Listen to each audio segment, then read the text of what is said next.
What is something that your child said that you'll never forget? 1. One day, my 2-year-old pointed down the street and said, "Those damn Asians." In shock, I asked her to repeat herself. Same thing. My husband asked her. Same thing. We were completely at a loss to understand where she heard such a thing, especially since we lived in a neighborhood with a very high Asian population, including her nanny. And then it came to me. She was saying those Dalmatians. Phew, much better.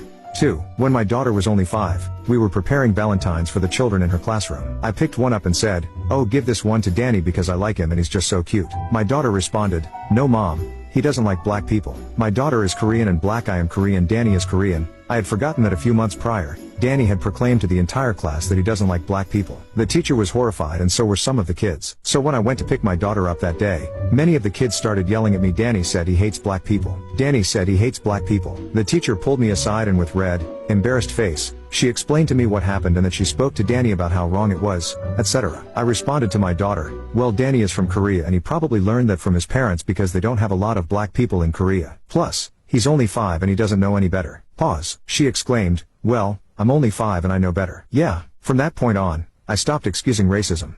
3. My 2-year-old at the time decided one day that she likes FG. I thought, what? Exclamation mark. I determined it was best to remain calm, at least on the outside, and then asked her what she had meant, to which her response was "Mummy before bed FG." Okay, so at this point I was not only confused, I was beginning to get a little concerned and quite frankly frustrated. My husband and I for sure do not swear. The day passed and her newly found vocabulary wasn't exactly cheering me up. Anyways, as we were finishing of her bedtime routine, we sat down to read. Suddenly that word was blurted out again, but this time she dangled a book and looked straight into my eyes, smiling. That's when the laughter got the better of me. All this time my little girl was eager to pronounce Franklin. The joys of having a toddler in your life. 4. When my son was a toddler, 2 of my best friends were gay men. We're friends to this day. In fact, my son Max was a favorite of theirs, and they treated him like uncles would a favorite nephew, playing and joking with him, rolling around in the grass wrestling, and so on. Max knew they were gay, but had no idea what that meant. One day he asked me, "Mom, what does gay mean?" I took a deep breath and thought, oh, heaven help me, parenting moment. I said, "Well, if you were going to get married, would you want to marry a girl or a boy?" He said, "Well, if you're a boy, you're supposed to marry a girl, right?" Well,